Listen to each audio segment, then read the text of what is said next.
Hello, hello, hello. I'm under here somewhere. Hi. Welcome to another episode of Philo. This is episode 12. I've named this one Belle of the Ball because they left off at a ball. This is where we're at. This was the last panel when they're at the ball. We have Robin today. Hi, Robin. And, Hi. And then we also have Archimedes hanging out with us. So we can do this. So we got Archimedes fat in the corner. And yeah, so what we were discussing was a puppet job that I applied for and didn't get. And what I was going to say is that Ian pointed out to me that a lot of the people that work at this place that I applied are really high caliber actors. Like, we're talking people that, you know, have done Broadway shows and do vocal exercises daily and, you know, like have really honed their craft. And I was up against them.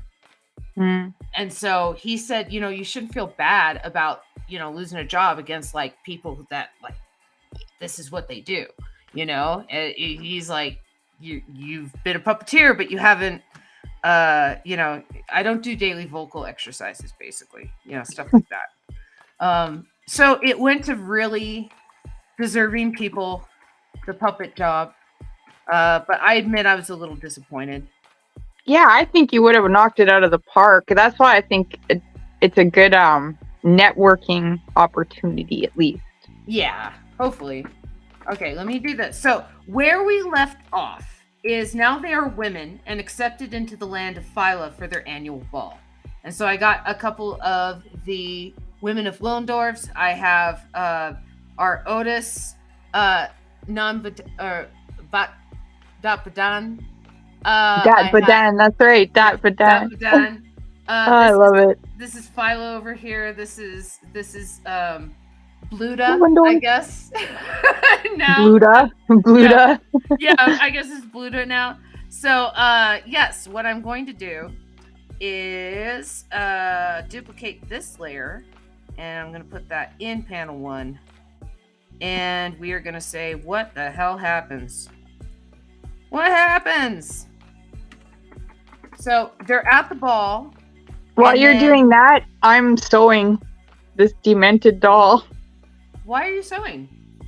Because the kids, my brother's girlfriend's niece, asked me to fix her doll because the arm came off. Ah, okay. No, stop this. Okay. So, but it had this little weird plasticky thing to help rotate it that got lost. So I had to anchor it, and then I'm gonna sew it back on because I suppose we could glue it. But then I'm thinking maybe I should just wash it because it's got like all this. Oh, Meep Beep says hi, by the way. Hi, Meep Beep. Hi, Meep Beep. Yeah, so what happens? What happens? Okay, Meep Beep, you're here. You have to all this tell gross us what stuff. happens. So I was thinking about cleaning the doll. Yeah, cleaning the doll is probably pretty good. If you Google face up, like doll face ups, it'll tell you. Oh, I know. I watch a lot of that. Yeah. There was a girl that I knew really well in college that was really into that. And, you know, I thought it was kind of like a weird hobby, you know, at the time. But now that I'm older, I can see the beauty and the artistry in it. Now she makes like dolls. Yeah, like she has her own like doll line where she 3D printed at the beginning of 3D printing a kind of doll body that had more mobility than the ones that were out there. Like, and we're talking about, you know, the like Japanese, like, they're called ball jointed dolls. Yeah, the ball jointed dolls, exactly. Meep Beep, I'm working on a new cosplay. Good for you. Okay, so what happened last time was now they are women and accepted into the land of Philo. But how we got there is when they toured the O-shaped estate, everything is O-shaped, except for they find a non-O-shaped door. Hi, James! And awesome! They enter. Good to see you, James. Doors, and so you can see there's like all different types of doors in there. And then they explore the doors to discover. They change as they do. So there's all these different forms that they become, and then now they are women and accepted into the land of Philo for their annual ball. So so that's where we left off. So what happens next is what I want to know. What happens next? Okay, so they're at the ball. They've turned into women. There's a hall of doors in the land of Philo. There's still the big Philo there. There's not Baton now. We got a lot going on. What happens next? Now that they're all women, doesn't that make the women of Willendorf happy? Yeah, well they're accepted now. That I thought that was covered in the last one. So would the women of Willendorf are happy? So wouldn't they wanna dance with them?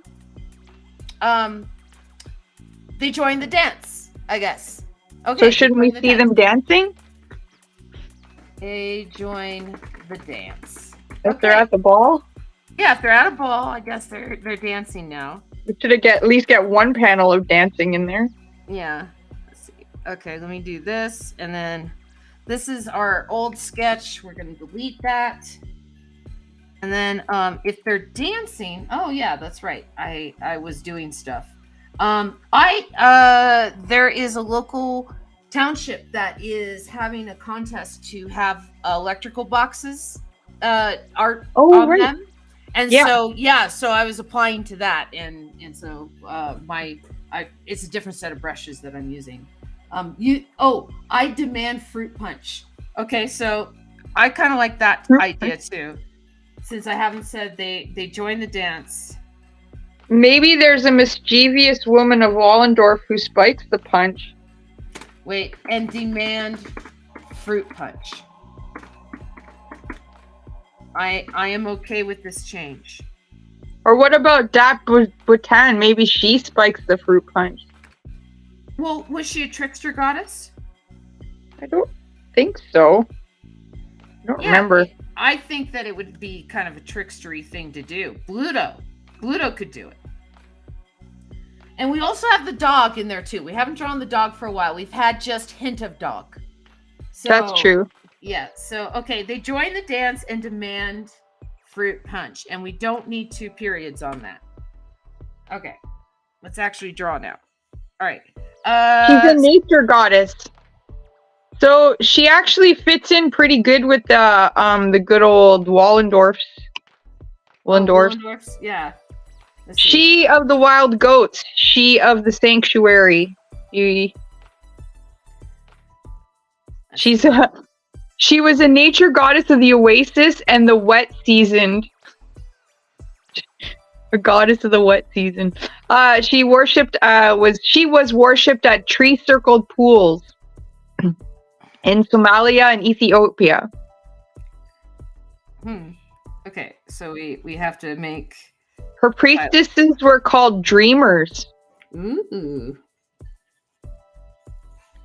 In the sanctuary, the priestess would lie down and sleep before the sacred trees of the goddess to receive an oracle in the form of a prophetic dream. Oh, the ibex is one of her things. The ibex was sacred to her. Yeah.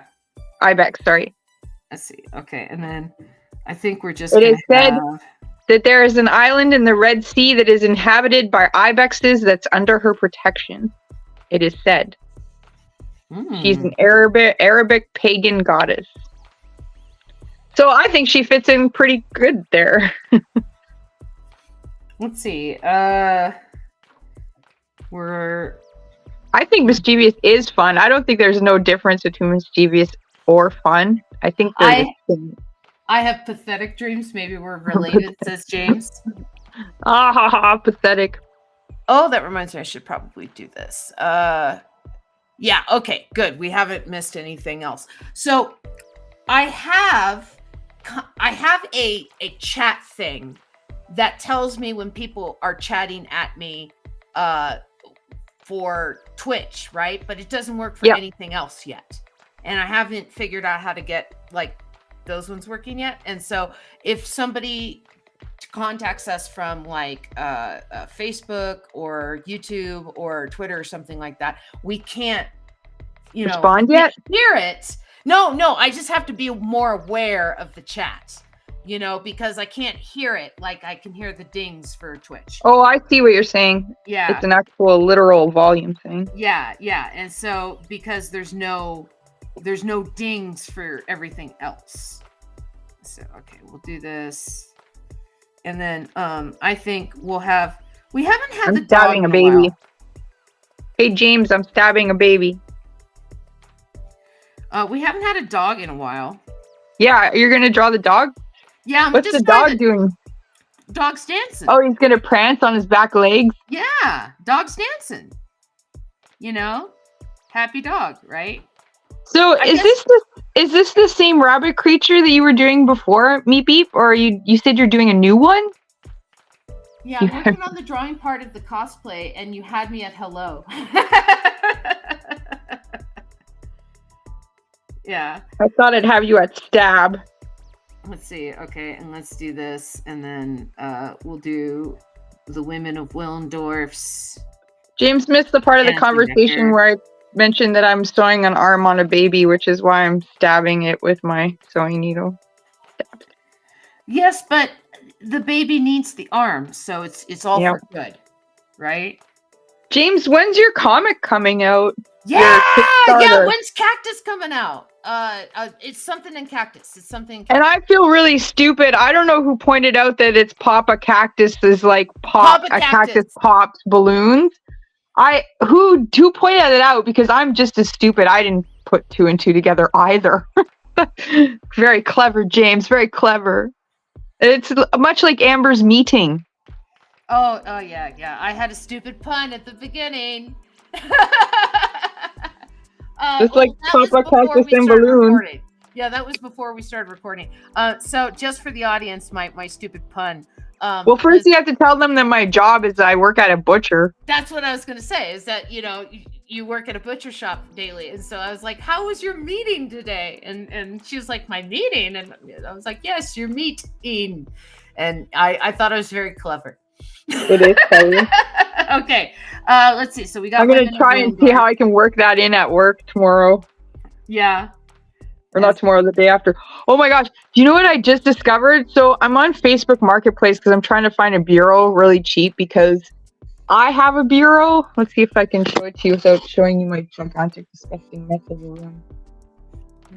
There. See, look, do you see my bureau? It's got dinosaurs on it and it's painted and stuff. What's wrong with dinosaurs? No, are you looking? Yes. Look. Yes. What's wrong with dinosaurs? That bureau, my mom, she painted and kind of like made that bureau. She took the dinosaurs from like a wallpaper thing and like cut them out and pasted them on the bureau and then painted the bureau for my brother Kyle. And my brother has a kid now. He's got a nephew, and I've kept this bureau since he was a kid. I moved with it and all the different moves in over 20 years because it's really good. It's got 4 drawers and it's wood and it's huge. It's perfect, right? But now his son's gonna have a dinosaur room, and I was thinking, I should probably give him that bureau. So I'm looking for a new one for me, like a used one, because I want it to be wood. You're passing on the dinosaurs. This is an acceptable answer for getting rid of them. Yeah, I'm not getting rid of it. I'm giving it away. But the thing is it's something my mom made, so grandma will have made it, and it'll be in his room. So that's pretty cool. But anyways, I was on there, and somebody's selling a Barbie that I've been looking for eons. It's like one of those 80s Barbies that I had when I was a little kid. Yeah. And it's like a glow-in-the-dark princess dress. And I was like, oh my God, I'm so excited that I get a chance to have it. Ian, I have a child. A child? Is she? Oh, I see her there. Yes. She's wiggling around in the background. Yeah. Ian. Dinos. What's dinos? Oh, yeah, because we were talking about dinosaurs. I was like, oh, is that your new cosplay, Meep Beep? Dinos? There's a federal one I've been investigating, says James, and it's meant to be. Yeah. It's good. It's so good. The Kickstarter is still going? You should, James, tell us an address so we can promote it. Yeah. Because aren't you getting like a Dave Sim alternate cover for that? That's pretty awesome. Yeah, here, let me do this. This is going to shrink down our stuff. No. Let's see. Where am I? Chat. Yes. Haha. This shrinks us down a little bit, but now you can see the comment? The comments. Yeah, up on the screen. And so yes, so right there at the top, let me get rid of the design thing so that we can read the newest comment. And see, I swear I'm learning how to do this. Meat Beep's asking what's going on right now, and so I think he's referring to the comic. Yeah. So they're just dancing, but also what's gonna happen is I think someone's gonna spike the punch. I think. Well, maybe because they demanded fruit punch, and so they're having their fruit punch, and so I'm sewing a baby. I'm sewing an arm on a baby. That's what I'm doing. Sewing. It's a good skill to have. Yeah, it's important. Yeah, sewing baby arms. I remember when I was in middle school, we had a home ec class that taught me how to sew.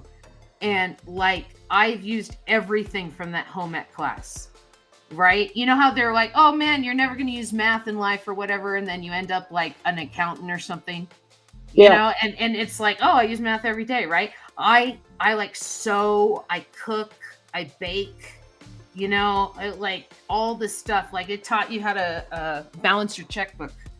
And I wish we had a class like that. We didn't.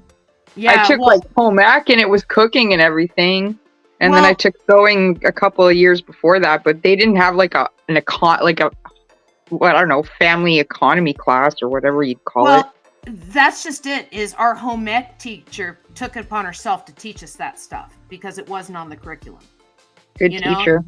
Yeah, she was pretty awesome, and like I learned. I sewed a pillow in home ec in middle school, and I don't even remember what happened to the pillow, but yeah, it was an interesting project, and then I ended up like sewing puppets and all kinds of things. Yeah, that's where it leads you to.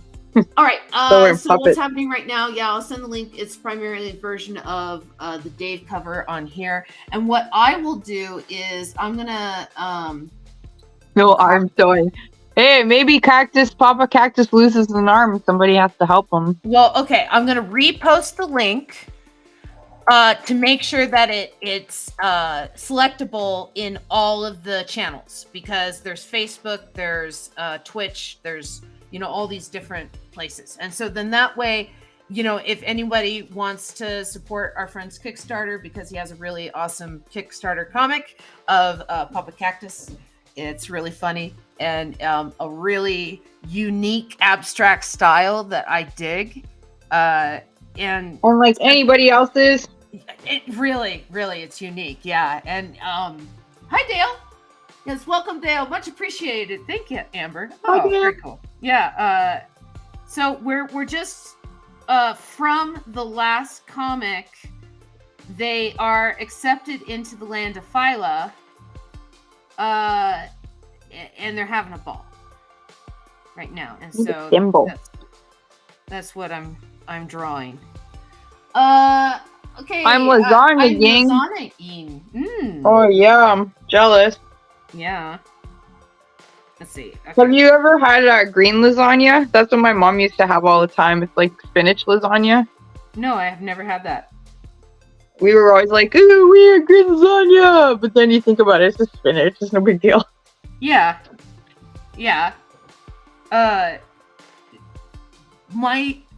I found out through being with Ian and stuff, as much as I love my mom, she was a bad cook growing up. and Ian's a good cook. And I now know the difference. Yeah, Ian. Yes, I now know the difference between good and bad cooking. And so like my mom, whenever she comes over, Ian's like always like, yeah, I'll cook. My mom's like, oh good, I don't have to. And we're like, yeah, you don't have to, Mom. You. Yeah, you don't have to, Mom. My mom is a good cook, and when I was living in China, we would do potlucks all the time. Mm-hmm. And I would always cook something that she used to make because I'd be like nostalgic or I'd want comfort food or whatever.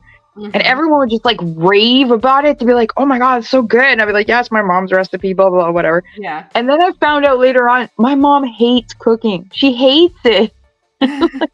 But, you know, she like did it because she's the mom and the wife and she had to do it, right? And we're like, but we love your food, Mom.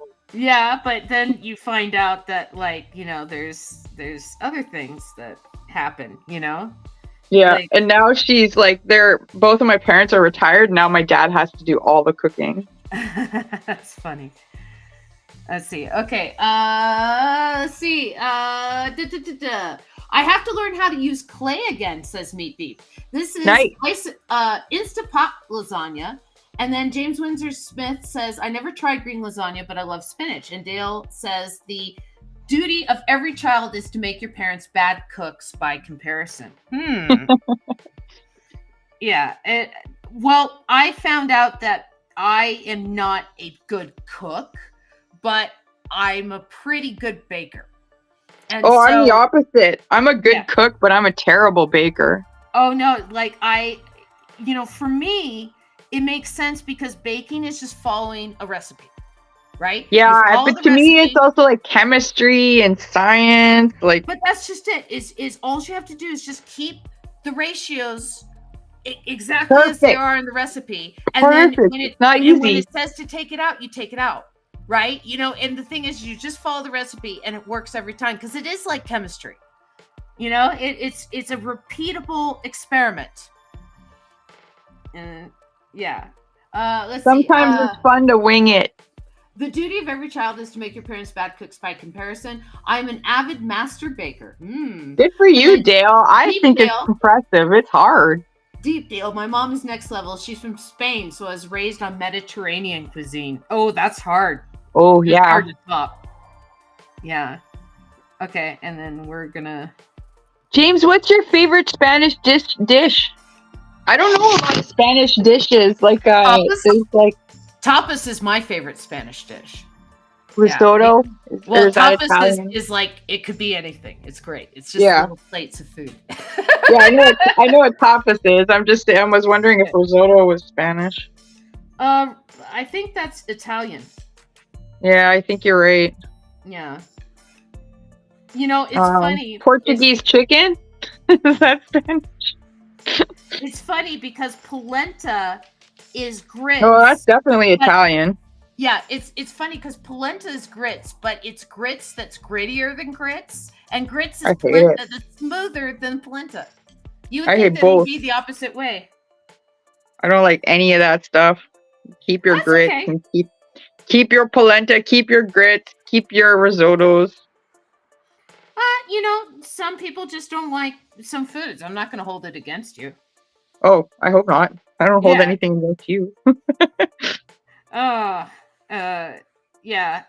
I don't know. Like, pasta, it's interesting because I want to say it was invented in China. And then I think so, yeah. Yeah. And Marco Polo, took it, didn't he? Was it Marco Polo? Well, Marco Polo said in his logs and stuff that he went a lot further than he actually did. You know, and he just took a bunch of stories and stuff. But he did go very far, and he did bring a lot back. But, you know, he stopped along the Silk Road. And, let's see. Deepdale. Oh, calamari sandwiches were so popular overseas. I also had shark over there. Ooh, I like calamari sandwiches. It makes a nice change from mashed potatoes. And then Marco, my mom, a reduced sauce. It's my favorite meal. Like a nice kind of roux. Yeah, Marco. Meatballs and potatoes in the reduced sauce. Huh. Meatball. What is it? A tomato sauce in the meatballs with the potatoes? It sounds almost like a stew, a bit of a stew. I hate polenta. It's okay. They had shark in China. Like, you could have shark fin soup, but I think it's actually illegal to eat shark, so I never did. What's the most exotic thing I had over there? Because I've had shark. I don't like before. to eat like weird things. My mom bought shark at the grocery store once, and this was when I was a kid. I've had it, I remembered that it looked like giant fingerprints, the cuts of the shark. Interesting. Yeah. There was a restaurant across from the school where I taught, and they served like snake and horse and dog and cat. And I never ate there, but yeah, there was a lot of places around where you could get some questionable stuff, bugs. Like when I was in Thailand, they had a whole bunch of bugs you could eat at the market. Yeah. But I remember when I was going to Beijing, everyone was like, "Oh, you gotta try the donkey meat sandwiches," and I'm just like, "Do I really though? Not really. I don't need to try the donkey meat sandwiches." But I shouldn't act so holier than thou, because let's be honest, when I was in Beijing, I did partake in the Peking duck. So, but yeah. Well, I mean, it's different cultures have different food staples, right? And we frown here in the West on eating dog. We do, because and you have a little jellyfish. He says, "I don't like jellyfish," and I got a jellyfish tattoo. Oh no. Oh no. But we in the West, we frown on eating dog because, it's not commonly part of our practice. And we frown on those who do, but the thing is it's just normal to them. Not really. Here's the thing. They used to have a festival, and it's not necessary, because the only reason they were eating dog is because they suffered probably through one of the greatest famines known to mankind. Yeah. So they're kind of known for eating everything. There's a saying that says in China, they'll eat anything with legs except the table, and anything with wings except an airplane. But like, if you suffer through a famine, you understand why that happened. Yeah. That dog eating festival was actually becoming pretty quiet. It was like not popular anymore until the Westerners started making a big deal about it. And then it became more popular again, and it became almost a status symbol to go and eat dog at the dog festival. I know all this because my last year there, I helped a bunch of people rescue some dogs from the festival. There was an American man who went, and he rescued 100 dogs. And this Buddhist temple decided to take in the survivors of the dogs. And a bunch of expats came, and we were helping clean, feed, and walk the dogs. Yeah. But the situation was awful. First of all, like, the Buddhist monks did nothing to help the dogs. They just fed them, and if they died, they died. That was it. They didn't care. They didn't take them out for walks. They didn't give them any kind of love or attention. It was just, here's your food in your cage, and that's it. So we were the ones doing all that other stuff. There was all these ordinances on how we were supposed to dispose of the dogs, the ones that were passing away from like parvo and other diseases. So we couldn't dispose of the dogs. So sadly, all these, like, the dogs that were alive could smell the dead dogs around them, because we had to put them somewhere, but we couldn't dispose of them. And then there was all this disease and infection, and there were so few vets willing to come out and help. There was only like a couple of vets, and that's how I found out about this, is because one of the vets was my vet for my cat, and he spoke English, and he was like more Western educated and actually cared about the animals. So yeah, it was really harsh. And like, a lot of those dogs, like, nobody had microchips for their dogs. A lot of those dogs were stolen from families. They weren't strays, because, they're running out of dogs to eat. And yeah, it was awful, awful, awful.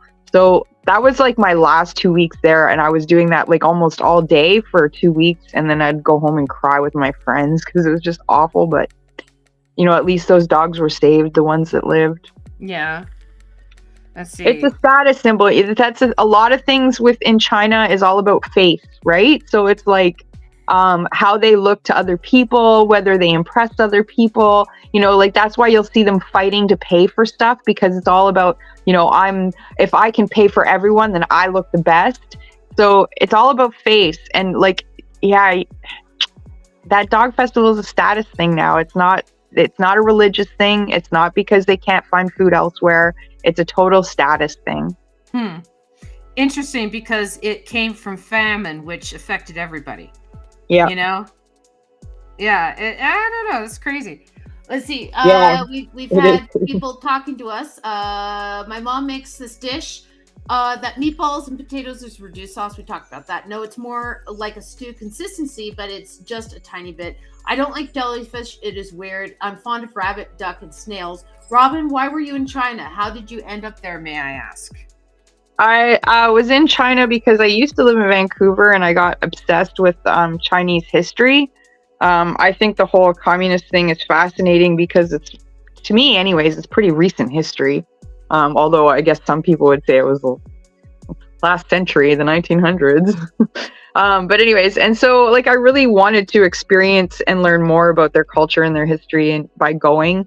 And I went and taught English at a kindergarten for 3 years in a city called Guangzhou.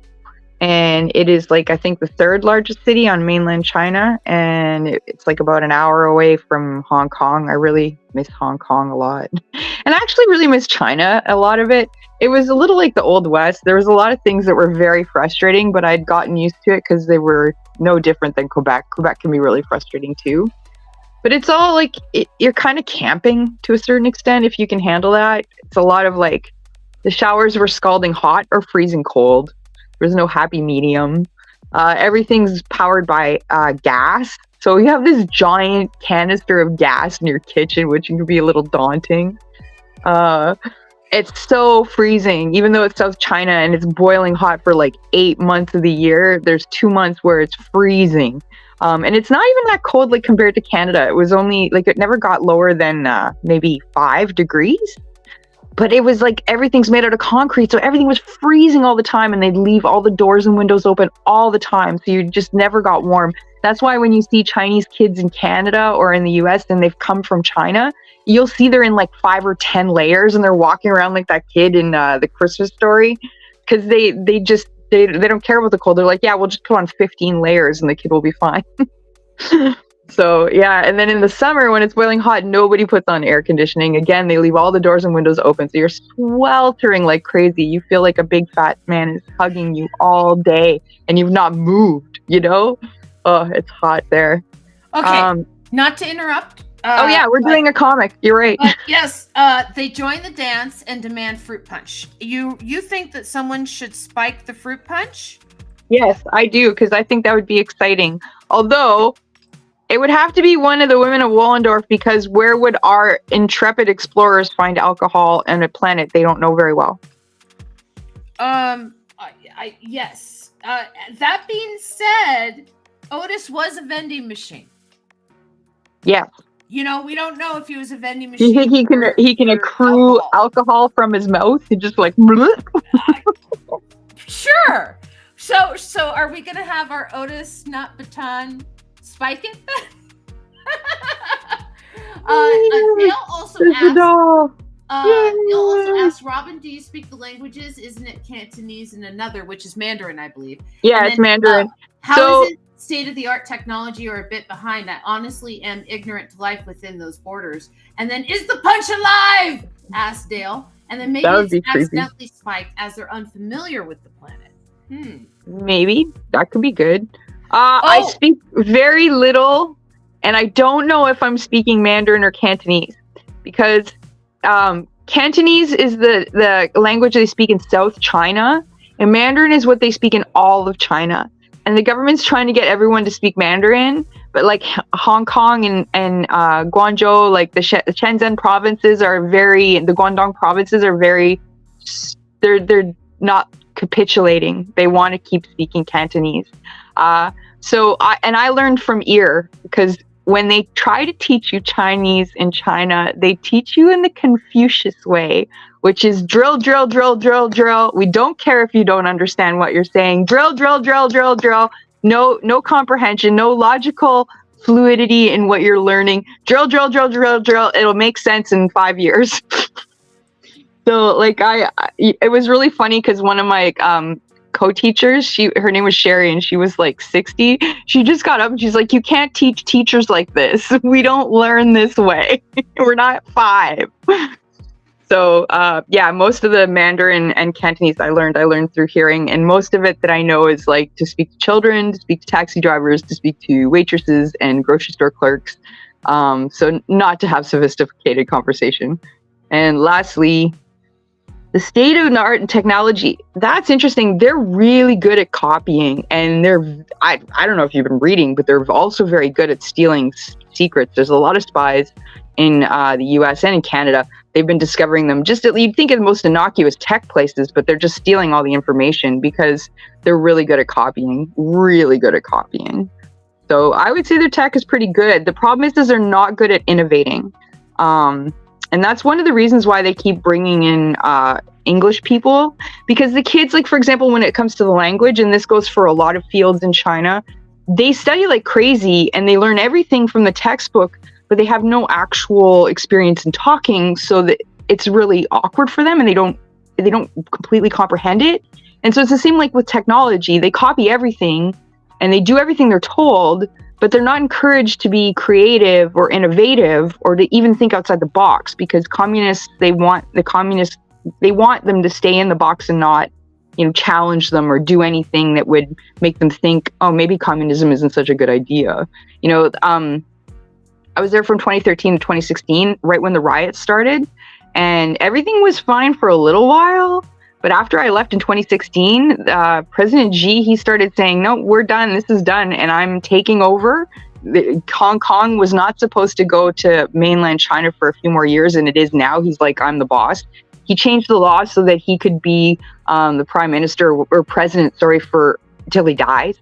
So like, he's really cracking down and strengthening his hold on China. Whereas when I was living there, it wasn't exactly like that at all. I almost became an English teacher in China. I was very close to it. A friend of mine was working at a school in Beijing that taught everything in English, right? And they did this to prep the students for working with the Western world and stuff like that. Yeah. And so, you had math and science and everything like that. It was just taught in English. And so you still had to know the language to be able to communicate if they didn't understand a concept or something like that. So he still learned Mandarin, but he was like, yeah, I could use an art teacher. And I'm like, I could be an art teacher. Yeah, but that's another thing though. They don't really care about that kind of stuff. It's too frivolous right now. They're more concerned, like, I was teaching at a kindergarten and I was testing 4-year-olds. Literally, they had tests and they were graded. And it was like, they're 4. This is crazy. One of my coworkers had one of his parents say, he went to the parent and said, your son, he's 4 years old and he got like 99% on the English test. It's amazing. That's excellent. And the parent is like, what did he get wrong? And you're like, he's 4. Yeah. So. And then it says, innovation requires play and play requires freedom. Makes sense when you think about it. So much for 2046. And then when I was growing up, China was just a female wrestler. But you spelled that wrong. China is with a Y. Show some respect. She was pretty impressive, especially as a sports figure. I actually was reading about her recently. Like, I guess last month I was reading about her biography.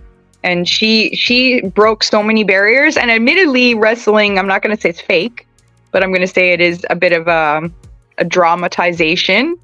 But at the same time, she was still one of the first to do many, many things as a woman. So she's impressive. It's sad what happened to her. She is also another person who went overseas and taught English. She spoke like 5 different languages, and she went over to Japan after her wrestling career and was teaching English over in Japan. Well, wait a second. Wait, you said it's tragic what happened to her. What happened to her? I don't know what happened to China, the wrestler? Yeah.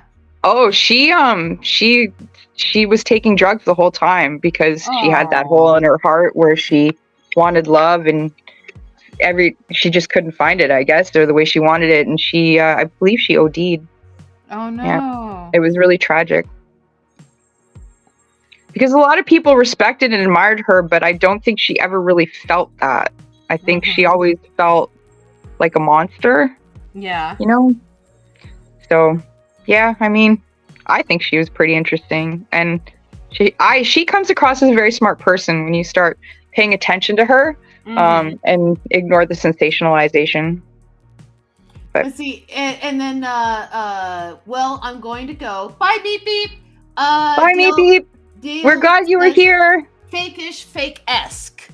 about wrestling, because you know it is very physical. I will give it credit for that, but it's a dance, you know, and it's soap opera, and it's soap opera, and it's planned ahead time, and you know there's a lot of disingenuous aspects of it because they pretend it's real, and you know it's like, I'm sorry, it's not real.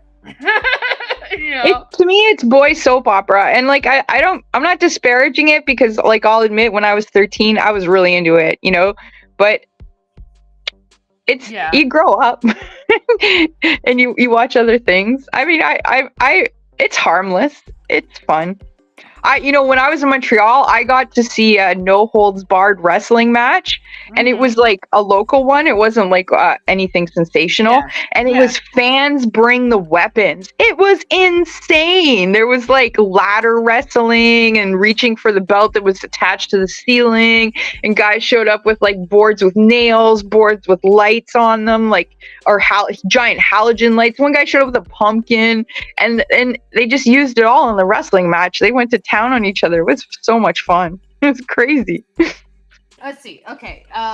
China, my bad with the proper spelling, says James. And it's a live soap opera mixed with improv. Okay, I'll give you that. Yeah. It's a performative piece and highly physical. And I just have to put Kitty in the big window real quick so that we can admire that cat. Such a baby. Yeah, he's being a good boy. And then I will put him back in here. Okay. So now that they're a little inebriated, wouldn't it be cool if it was like Gremlins, where they change into something else after midnight because they've consumed something they shouldn't? So much. They just became women. Okay, they just became women. Okay, fine. That's fair. That's fair. And it said is the punches made. No, you're right. You're totally right. Intoxicating to Philo and the others. You know, and so because you know it's a different planet, I guess. It's a different dimension. You know, it's the Columbia Exchange. All right, so what can we have happen? Gosh, I don't know. Like, again, I like not knowing and having like discussion amongst the chat about what should happen. Poloi. Yes. Wink, wink, nudge, nudge, chat. So, Dale and James, please contribute your ideas to the story. What do you think should happen? And me beep if you're still here, but if you're not, I understand. No, me beep left. Me beep has cosplay stuff to do, but that's okay. You know, we appreciate them stopping by. And, I wish I could help them more. I'd like to help them with their cosplay. They seem kind of floundering. Speaking of them, Living Punch. Like all the food that Calvin's mom used to make, how it would like crawl off the plate. Yeah, it could do that. We could have it do that. You know, the punch was actually there's no kitty. There's only a dog, James. There's no kitty, just a dog. Yeah. James thinks that the dog should accidentally self-spiking punch. Yeah. Well, it's made out of local stock that is intoxicating to the visitors because they are not locals. So do this. Okay. All right, and what I'm gonna do is I'm gonna shrink us down a little bit. Okay. I'm only just playing with my hair, so it's no problem. Can I do this? You can. Will this work? Oh, that gets too small. Okay, that's kind of too small, isn't it? Yeah, that's too small too. I'll just do that. That's the biggest one with the thing. The punch bowl never goes down. Why? Maybe it's magic punch bowl. I don't know. He turned the water to wine. Archimedes? Or Archimedes? Archimedes? Yeah. Archimedes is my cat. Yeah. Oh, I thought it was like a joke about the bowl of wine that never ends. No. He's like magical. No, Archimedes is my cat, but we call him Archie sometimes. and then Archimedes, like we joke, because when you own a cat or a dog, their name changes as the longer that you own them. Yep, that's true.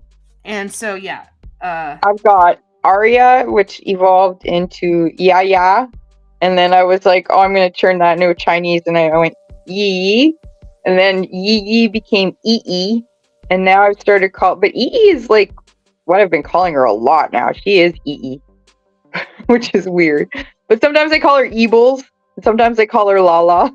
Yeah. But her name is Arya. Bruce, our cat Bruce, we call him Bruce Cat, and he's always kind of been Bruce Cat. But he got a bunch of teeth pulled a couple years ago, and one of which was one of his canines up in the front. So now when he meows, his lip gets stuck like this. He looks like he's sneering. So we call him Snaggletooth Cat. We'll go like, hey, Snaggle Bruce. Yeah, we'll call him like Snaggle Bruce and stuff.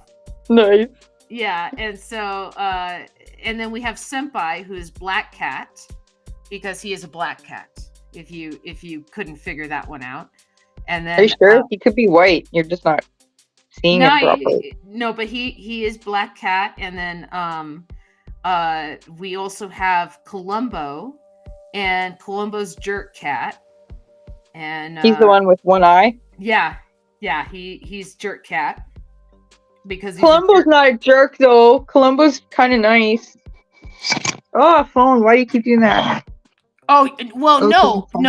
Columbo, the character played by Peter Falk, was a good character, but Columbo the cat is a jerk cat. He beats up on the other cats. Like he'll walk by and just kick them for no reason. What a dink. Yeah, he's kind of a dick. And so I love him because he's a sweet boy with me, and he's my boy, and I'm not ever going to abandon my cat.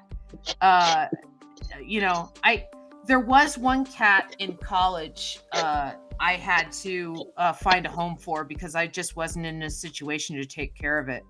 And I still cry over that cat. Lucy. Yeah, I've never been in that situation, and I hope never to be. It was like, I think I mentioned before, people were just like, you're bringing your cat back from China, and I'm like, leave no man behind. That's family. Yeah. And good on you for being able to do that. No, I was staying in a friend's place, and I didn't really, I was like moving a lot at the time. I didn't really have a stable environment for the cat. A friend of mine during the semester, because I couldn't have the cat in my dorm, took in the cat because she had a cat, right? Well, she just ended up keeping the cat. And so, so the cat found a good home, at least. Yeah, no. Lucy found a good home, and then she had a friend, Fox, who was my friend's cat. And I realized it was better for the cat in the end, but still, it breaks your heart. You think, when you get an animal, you make a commitment to that animal, and I wasn't able to keep that commitment, and so it breaks my heart. Yeah. Yeah, but the thing is at least A, where it went, and B, that she went to a good place. Oh yeah, she went to a great home. The girl who took her loved her, and took great care of her, and she was a good, happy cat. And like I said, she and the girl's other cat, Fox, were pretty cool with each other. And so, let's see, we got to clear this of Dale's piecing out. He's got to check on his lasagna. Oh, okay. Let's see. Enjoy. The punch bowl never goes down. Why? Archimedes, and I got to go check on lasagna. Big hugs, you two. Talk to you later, Amber. And peace. Nice to meet you. I hope Dale comes back. Because now he can tell us about how delicious his lasagna is. Yeah, but the punch is made from local fruits that are intoxicating to Philo and the others. So it's intoxicating to Philo and the others, but not to everybody else. Yeah, exactly. So was this intentional? Maybe they're gonna put them in cages and eat them. Why would the land of Philo do this? Well, why would they get them drunk? Uh. To have their way with them. Oh, loving the panel. Oh, thank you. Yeah. So we're gonna do this of them getting intoxicated, and the dog doesn't seem affected. Really? Which is ironic because in Tintin the dog is always affected. Yeah, but that's Tintin. No, the alcoholic. Yeah, I suppose that's true. Thank you for liking the panel. I appreciate that, James. And then we are gonna add the next panel. And so let's figure out what happens. So they're intoxicated. Like, are they gonna get thrown in a cage? Like what happens? Are they going to be put into a forced marriage with Willendorfs? With Willendorfs? Or are they going to be sacrificed for their blood? Or their seed? We haven't seen any men yet, but they're women right now. And maybe that's why they're trapped, just because they're not men anymore. But no, they were turned into women by the Willendorfs. Yeah. Yeah, they were smushed into women. So what is the Willendorfs' plan? James, what do you think?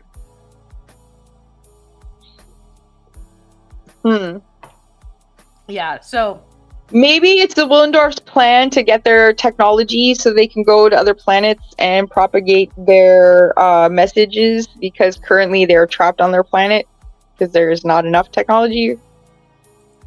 Wait, I kind of like where you're going with that. So, I would say, let's see, I was distracted by tiny objects, sorry. Okay, so, this is part of their plan, right? This is part of the Willendorfs. I'm just gonna call them the Willendorfs. This is part of the Willendorfs' plan. I wanted to alliterate, though. I'm trying to think of a W word that means plan. I keep thinking mission, but that's not the same thing. This is part of the Willendorf's mission. Well, mission, I don't know. Plan is like something you can come up with in the moment. Mission is like you have a handbook. Yeah, maybe they do. Maybe they were just waiting for someone to come, and finally here they are. Okay. This is part of the Willendorf's mission. I'm under the thesaurus to see if I can find... No. Let's see. This is part of the There's no W's. Mission. We drug them and steal their seed. Wait, and steal their steal the Otis baton. I don't know. Let's see. Objective. Wobjective. Wobjective. Yes. That's actually good. I like that. Wobjective. Let's see. It's a W. This is a part of the Willendorf's mission to drug them and steal their blank. What is the blank? Well, seed is good, but cheesy. Yeah. And steal their well, if they're gonna steal Otis. Steal their sperm. Maybe they're gonna steal the dog. Maybe they need the dog for something. And they don't want to give up the dog because they love the dog, but then the Willendorfs are drugging them to steal the dog. To steal the dog? I thought that they were going to steal Otis and try and turn him back into a vending machine portal. Oh, okay. We can do that. Yeah, that's what I was thinking, All right, to steal their... To steal Otis. Otis/bot. Is it? No, it's dot badon. Dot, right? That's how you spell it? It's DHAT. And then DHAT -BADAN. Badon. Yes, I got it right on the first try. Haha. Yeah. Good for me. Let's see. They drug them and Should we call it semen? And steel. Should we call it seminal fluid? Otis, stop baton. And then we can say their plan. We can explain their plan the next panel. All right. I think. Okay? And then that way we're not... You mean their objective? Their objective the next panel. Okay. We've got to incorporate things when James finally contributes. You can't ignore him. So their objective, because they're women. And also, I don't know if you noticed just how freaking cute my cat's being right now. She's adorable. Or he's adorable, sorry. Archimedes. Yeah. It's those stripes. I think those stripes are so sharp when they're against the white like that. Mm-hmm. My girl doesn't have any gray. She's all like sandy peaches, browns, and oranges, and whites, but no gray. But I love, like, her back paws are like sand and peaches. Sandy peaches. Sandy beaches. It's really pretty. Let's see. We'll do this. The revolution of your madness will be televised. Haha, my madness will be televised. Let's see. Punch ladle. Let's see. We'll have them, like, laying on the floor and, like, having a hard time with the drugging. Right? We'll have... Do little spirals coming up from their head? Yeah, well, what I did in the last panel, if I bring that up real quick. Yeah, I saw the X's in the eyes. Yeah, and so, but I also gave them the little dots that are bursting. And so that's what I was thinking about doing for that one. Is I see. Yeah, that works. That's a good continuation. Yeah, and so we're going to do this. We're going to have the dog lying down here and, like, my television will be telephoned on television. Oh my god. I saw the funniest video yesterday of, like, these adults, this mother and father, getting their two sons to try and use a rotary dial telephone. Oh my and it's gosh. like, they're like, you got 4 minutes to figure this out. And oh, that's mean. They did, though. They figured it out in time.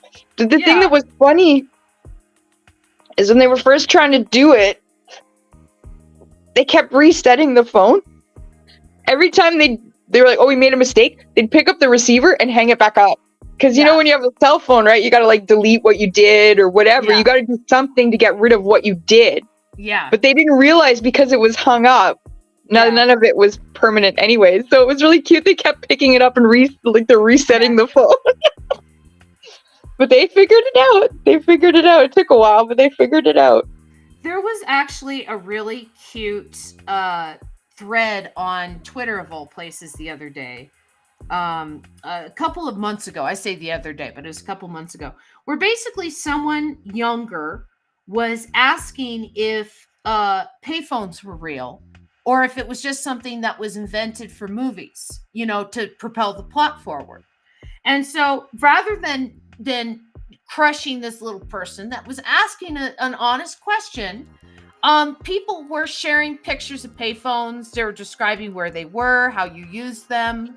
I can't believe they're still around. There's hardly any in Canada, I swear. They're hard to find. You still find some at the airport, and there was some at the mall I worked at. Yeah, but like, yeah, I mean, I've seen a payphone recently, but yeah, you're right. It's becoming a scarce thing. Well, they're just tearing them down, which is terrible because they're ensuring that people who don't have cell phones have no way of calling anyone in an emergency. Yeah. Yeah. You know, but they also, everything's run by numbers now, right? And so it doesn't make financial sense to them to have them because the majority of the population do have cell phones. That's true. You know, and also burner phones are really cheap. Yeah. You know, that's one of their benefits. Like, for example, when I first moved back from China, I didn't have a phone for almost 5 years. Because I knew that, like, Canada has, like, there are 3 companies and they have, like, a monopoly over the fees. And they charge outrageous sums of money for just the simplest of things. And they know they can get away with it because they have a monopoly. And after living in China and paying hardly anything for so much more, I was just so upset, and the only way that I could protest that is with money. So I didn't have a phone for 5 years because I was like, I'm not buying into big phone, but I obviously have now. Yeah. I remember when I was in college, which was I entered into college in 2007. I actually had a landline still, but it was VoIP, and the VoIP was so bad I canceled it, right? And that's the last time I had a landline. You know, like I had a cell phone too, so I'm like, well, I'll just use my cell phone. And then who knew that that's how the future would be, you know? That's true. Yeah, so we're having Dot Bhutan here going, oh no, they're kidnapping me. Are they going to add her to their pantheon of goddesses? I don't know. We don't know what. Because she is a goddess. I thought that they wanted to turn her back into a vending machine portal. Yeah. You know, like. I would see that seems counterintuitive to the goddesses of Willendorf. Well, then why are they kidnapping her? You know? Well, do they know that she turned into a vending machine? Did they see that happen? Yeah, because they saw the portal above them, and then all the people fall out. So they know she can do something. There's some kind of portal. Maybe. Okay. Listen.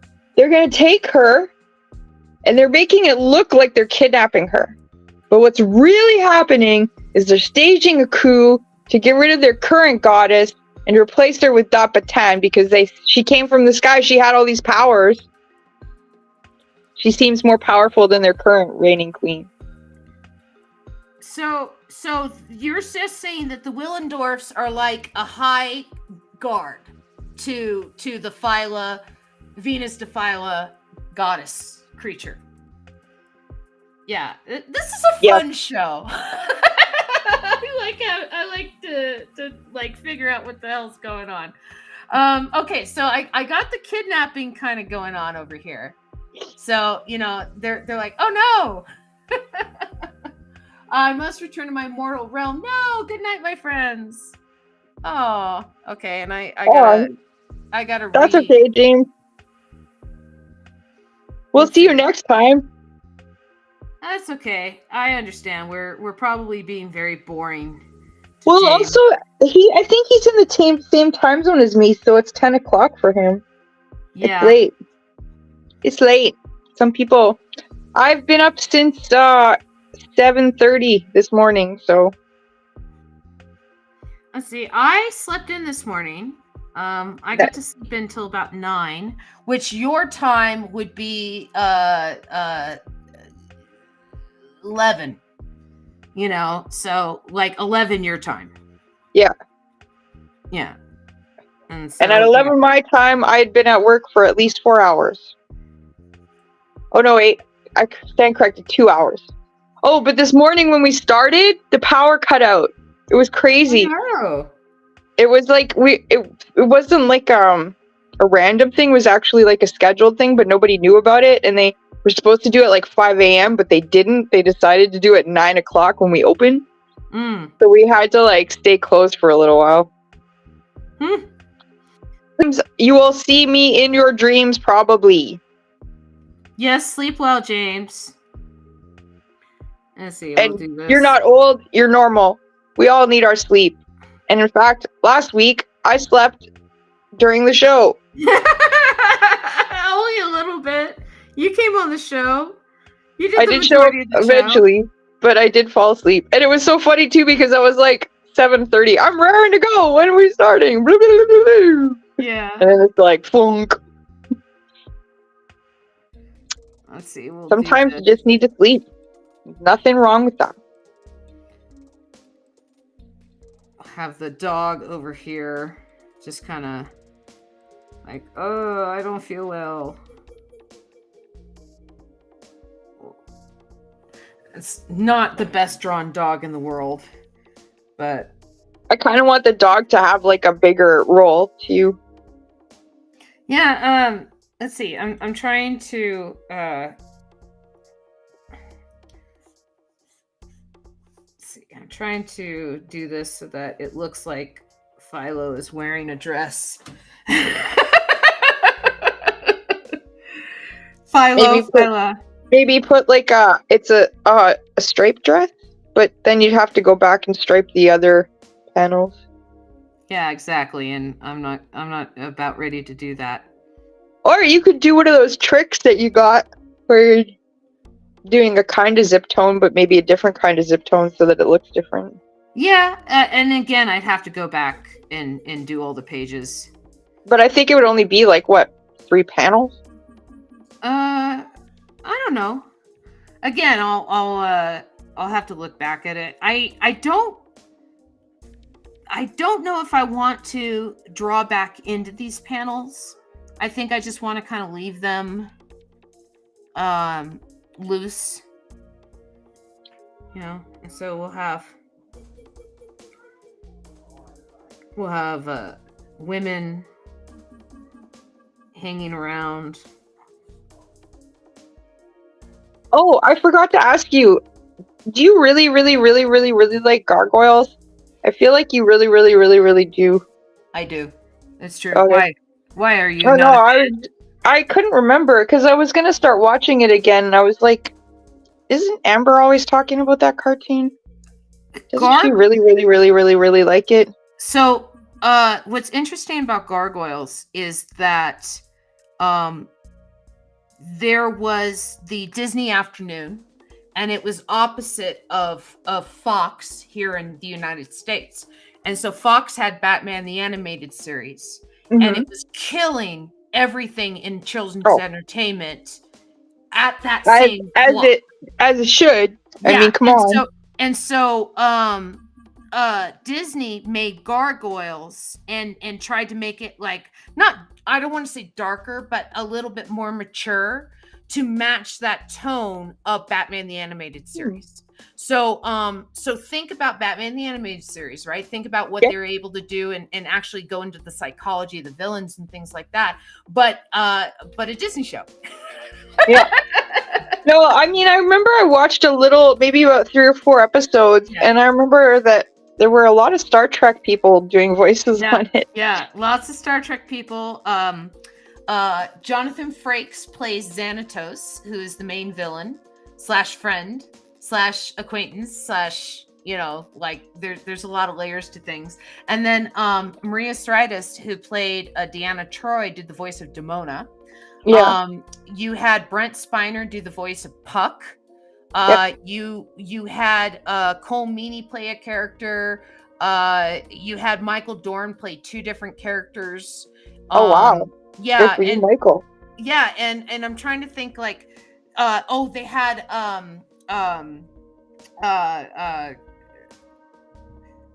gosh, I'm trying to think of Kate Mulgrew played Tatiana, the wife of Oberon, the king of the fairies. And so she, and so think about that voice, that like Catherine Janeway voice, that like purr, right? Yeah. And that's the queen of the fairies, right? It was fantastic casting.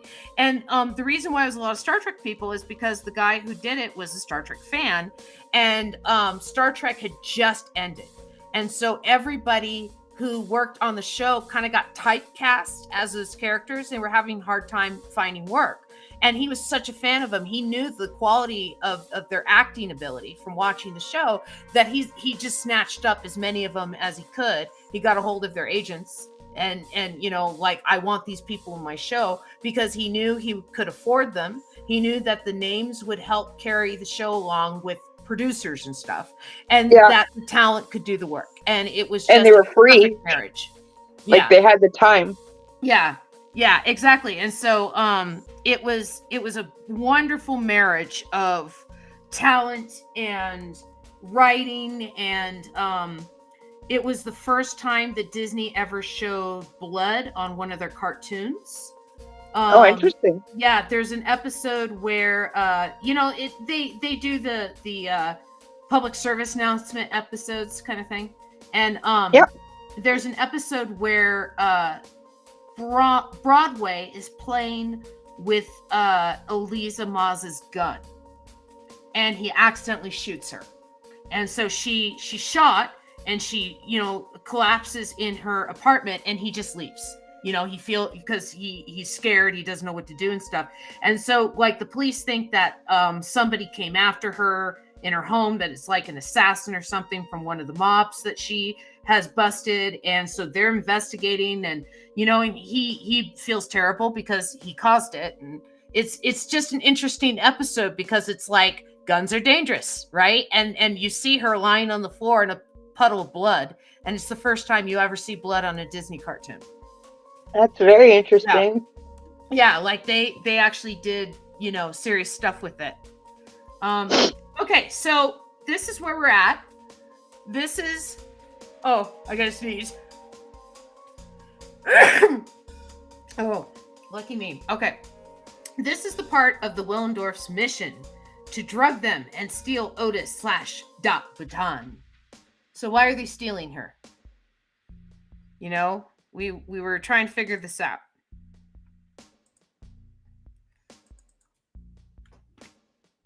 Oh no! I lost Robin! No, Robin! Come back! Yeah, I lost Robin. She dropped. That's okay. I'll figure this out. So I'm adding a layer. And then I'm going to copy my what happens next layer. Hi, baby girl. Yeah, you're my baby girl. Okay, so we'll do this, and then so Robin was saying that maybe they wanted to replace their goddess. Hey, Ian, I have a child here. Okay, Robin, I got a black screen. I can't see you. Oh, wait. Wait. I got 2 black screens. What? I got a black screen. I can't see you. Wait. Okay. I'll see you in a second. Okay. Yeah, okay. Technical difficulties. That's okay. We'll figure this out. I'll kick out the other one too. We'll remove that guest, and then so what happens? Nope, still got a black screen. Yeah. I still got a black screen, Robin. I can't see you. I can't hear you. Yep, she dropped. Okay. So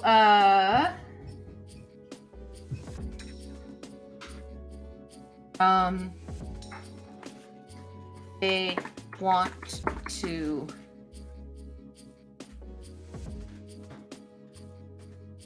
transform them back into Annabelle. Portal vending machine. There we go. Now I can see you. I had to close a bunch of stuff and then open it again. Yeah, well, there you are. I can see you now.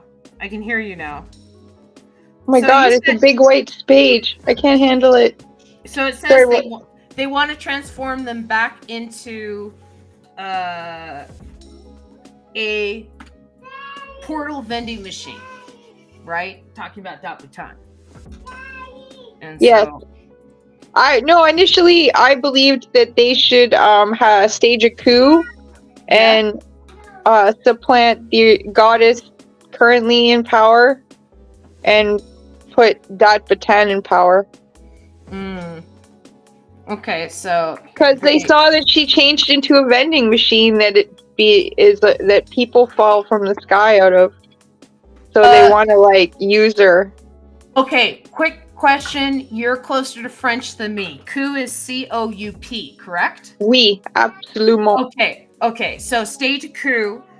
They want to stage a coup and place Ian. Let's see. kids happen. I know. Like the kid that's in my life, my nephew, he has the croup. I can't go near him.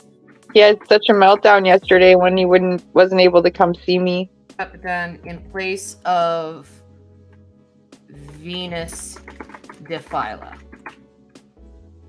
So how am I going to draw this? Well, they've taken her away. So in the next panel... Wait, they have to explain to her their plan, right? No, they don't have to explain anything. Well, to Dad Padan, yeah. I think that should be the next panel, not the one we're doing now, but the one after. I think one we're doing now shows the Willendorf women with weapons jumping onto the Venus de Philomena to show that they're getting rid of her. No, they don't have to kill her, but they're taking her away. But that's just it. Is I think we need to have them explaining their plan to her because it also explains it to the audience. And so if we have them like rushing before we explain what they're doing, then people are like, what? You know, like. Sure, yeah. No, that's cool. I'm down. Yeah. Exposition dump, says Ian. Montage. Ian used to be a English teacher for 17 years.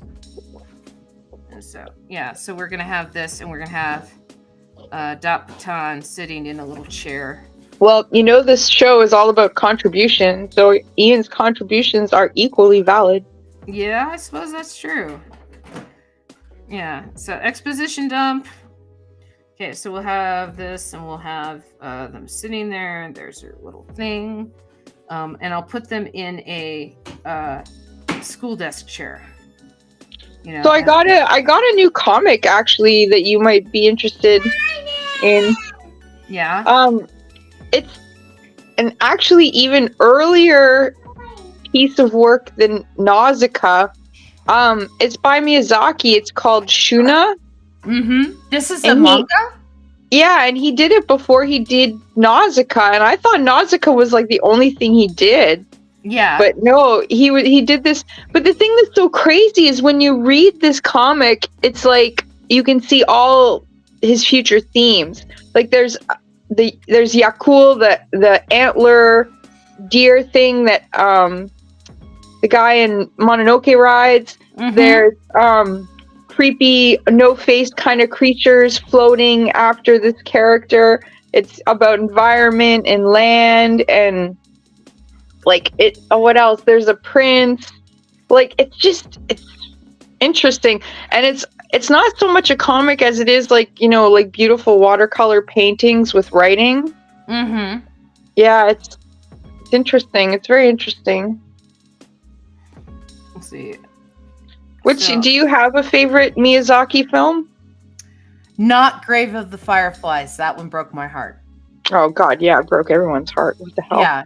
Yeah. My friend Robin gave that to me, and I was like, I was so devastated afterwards. I was like, why did you give this? No. For my experience with that was that I was in college and my roommate wanted to have a Miyazaki marathon, right? Yeah. And because our college was an art school, they had every film.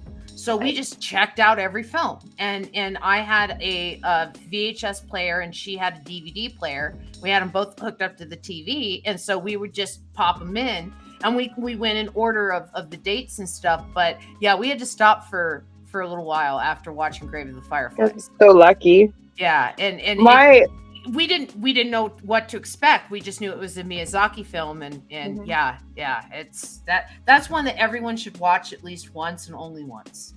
You know? Yeah, only once. Yeah. My Miyazaki experience was like in 1997 mm-hmm. when I started doing my radio show. I met this artist, George Metzger. Yeah. He used to do comics in the 60s with the Underground crew. About like futuristic trains, and then he like moved up to Vancouver, and yeah, he does amazing comics. Anyways, he showed me Castle in the Sky on VHS because this was at a time where we could only watch like other people's copied versions of stuff. Like there was no library at a school or anything like that where we could, nothing like that we could take advantage of. So it just blew me away that this was a movie that where like the main character was a girl, and like the floating city was so interesting. And then maybe about 3 or 4 years later, Mononoke came out, and I fell in love. Like, I love that movie so much. I got like a Kodama t-shirt. You know, like I had a giant poster. Like, I love that movie. But of them all, my favorite is Spirited Away. But I have to tell you, like, I saw Nausicaa, but then eventually in Montreal, there was a festival I got to go to, and I had the chance to see Nausicaa on the big screen, and that was just amazing. Like, each movie is like has a beautiful progression that you haven't seen before. Like in Nausicaa, like it was so stunning. There was so like just like the ohms and how they moved, and like just the whole dreamy world. In Spirited Away, it was like this the night walker and the Kodamas. And then or not in Spirited Away, Mononoke. In Spirited Away, it was when she's walking through the forest and there's all the light on the leaves and stuff. It's like each movie, I'm like, I've never seen that before. That is so gorgeous at the time. I mean, now it's like passé, but at the time, you're just like, stunning. This is stunning. Yeah. Well, I would have to say Howl's Moving Castle is probably the one closest to my heart. A lot of people really like that one, but I found that one so derivative. I have to watch it again because I didn't like it hardly at all. Oh, it's definitely derivative, but I mean, what manga and anime kind of isn't? It's all kind of but it was like there's so much that was similar to like Spirited Away, which was the one he had just done. So I was like, I didn't quite. It didn't do it for me. But Ponyo is another one I really, really, really, really, really, really love. Like, that one kind of makes me cry a lot. Ponyo is just innocent and beautiful. I thought the story was really weak in Ponyo.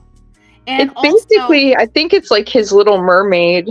Oh, it's definitely his Little Mermaid telling. But what I didn't like about Ponyo is like all of Japan gets flooded by this girl's, want to be with this boy, right?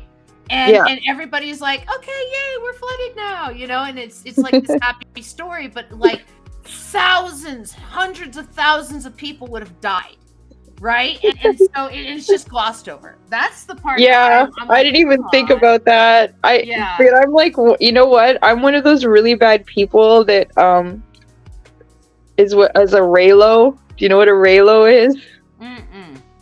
It's a person that wanted Kylo Ren and Rey to get together in the movie. And Ren is like so bad, but it's just like we're conditioned to be like, oh, the romance, right?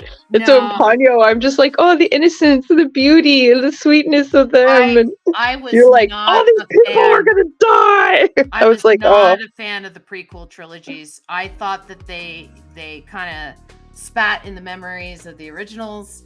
Or I'm sorry, not the prequel, the sequel trilogy, right? I wasn't the sequel, right? Because it spat in the face of the prequels and the originals, and like especially the second one, Rian Johnson just he didn't get the fact that like Luke was a new hope, right?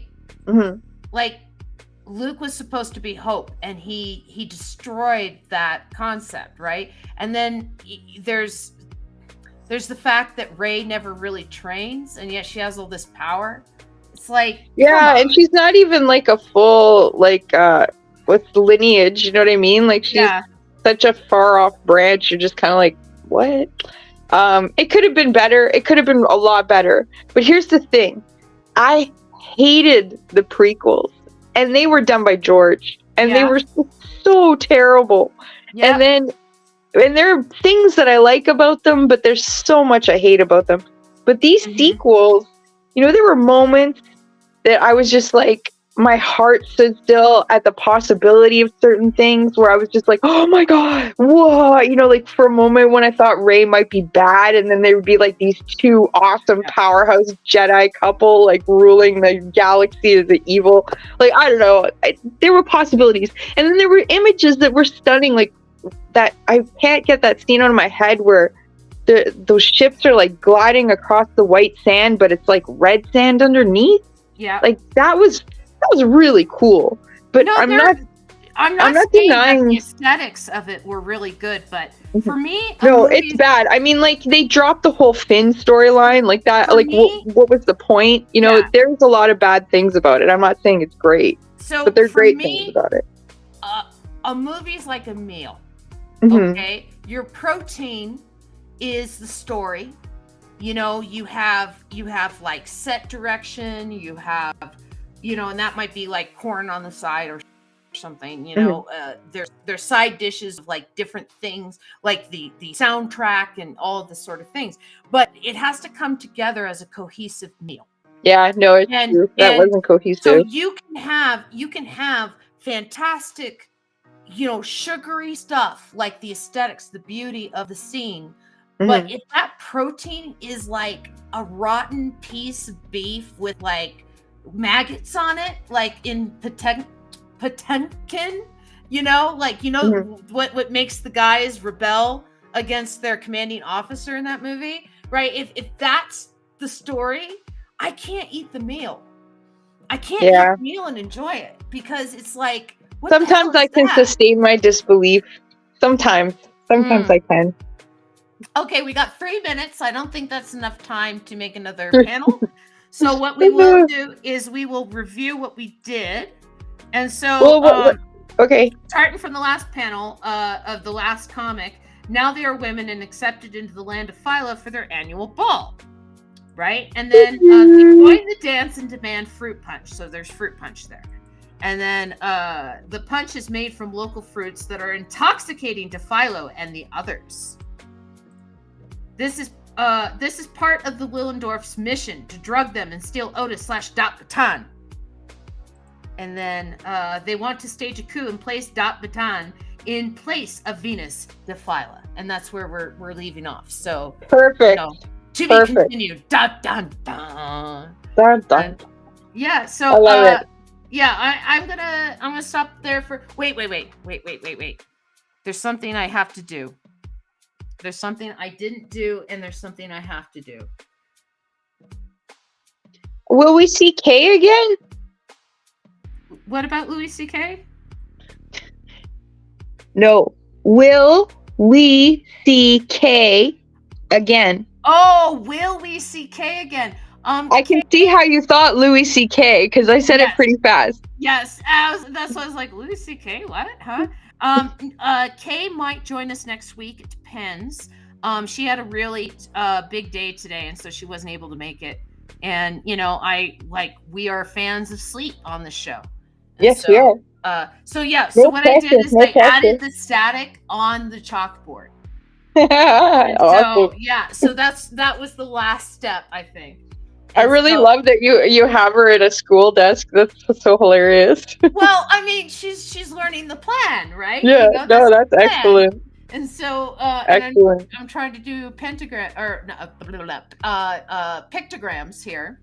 No, it's perfect. So let me say goodbye to things. I will say goodbye to chat. Goodbye, chat. I will say goodbye to Kat. Goodbye, Kat. I will say goodbye to Robin. Goodbye, Robin. I will say goodbye to Comic. Goodbye, Comic. And I will say goodbye to you. Thank you very much for joining us and, like seeing what we've been making. Join us next time and help us write the comic. I'll see you then.